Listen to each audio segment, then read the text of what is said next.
todos muito bem-vindos.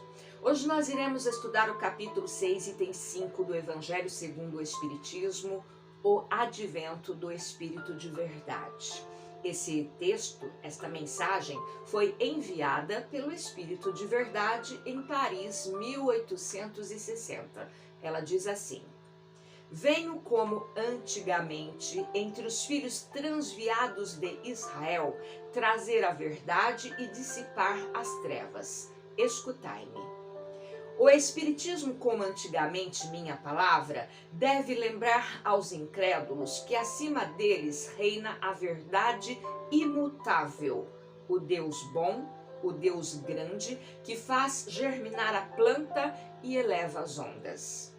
Revelei a doutrina divina e, como um ceifeiro, reuni em feixes o bem esparso na humanidade e disse: vinde a mim, todos vós que sofreis. Mas os homens ingratos desviaram-se do caminho reto e largo que conduz ao reino de meu Pai e estão perdidos nos ásperos e estreitos caminhos da impiedade. Meu Pai não quer aniquilar a raça humana, quer que, ajudando-vos uns aos outros, vos socorrais e que não mais a voz dos profetas e dos apóstolos, mas a voz daqueles que não estão mais na terra, se faça ouvir para vos proclamar. Orai e crede, porque a morte é a ressurreição e a vida é a prova escolhida, durante a qual vossas virtudes cultivadas devem crescer e se desenvolver como cedro. Crede, amai, meditai as coisas que vos são reveladas. Não misturai o joio ao bom grão, as utopias às verdades. Espíritas, amai-vos, eis o primeiro ensinamento. Instruí-vos, eis o segundo. Então vamos entender? Olha, consta do Evangelho de João, capítulo 16, versículos 12 e 13, a seguinte promessa feita por Jesus: ainda tenho muito que vos dizer, mas vós não podeis suportar agora. Ou seja, ainda não estão preparados para toda a verdade, ainda não estão prontos. Mas, quando vier aquele Espírito de verdade, ele vos guiará em toda a verdade. Por conta da limitação intelectual e moral da época, Jesus não pôde dizer todas as verdades sobre as coisas espirituais. Por isso que muitas vezes ele ensinou através de parábolas.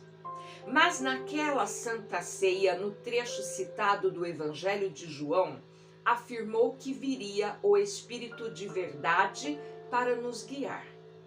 E realmente, enquanto Kardec conversava com os espíritos, enquanto fazia as perguntas que deram origem a todos os livros das obras básicas, um espírito se comunicou e se identificou como sendo o Espírito de verdade.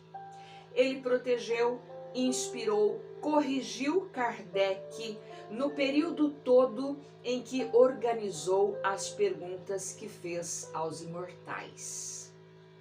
E o Espírito de Verdade, ele nos instruiu, ele mandou dizer que é para que aceitemos as dificuldades. Ele diz que podemos até chorar, mas devemos ter a certeza de que sempre teremos um espírito protetor, um anjo amigo para enxugar as nossas lágrimas. Manda dizer também que é para trabalharmos, porque é o trabalho das nossas mãos que irá fornecer o pão. Disse que nada é perdido e é o nosso suor que nos dará o tesouro que nos tornarão ricos nas esferas superiores. E ele continua, disse que aqueles que suportarem seus fardos com dignidade e ajudarem o próximo serão um seu amado. Que ele é o grande médico das almas que veio trazer-nos o remédio que há de nos curar. E que Deus dirige um apelo aos nossos corações. Isso por meio do Espiritismo, e que devemos escutá-lo.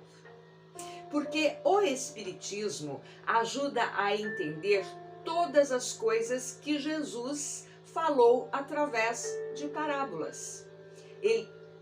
Ele abre os nossos olhos e ouvidos, porque fala sem mistérios. Enfim, o Espiritismo traz a consolação para todos que sofrem, atribuindo uma causa justa e um fim útil a todas as dores.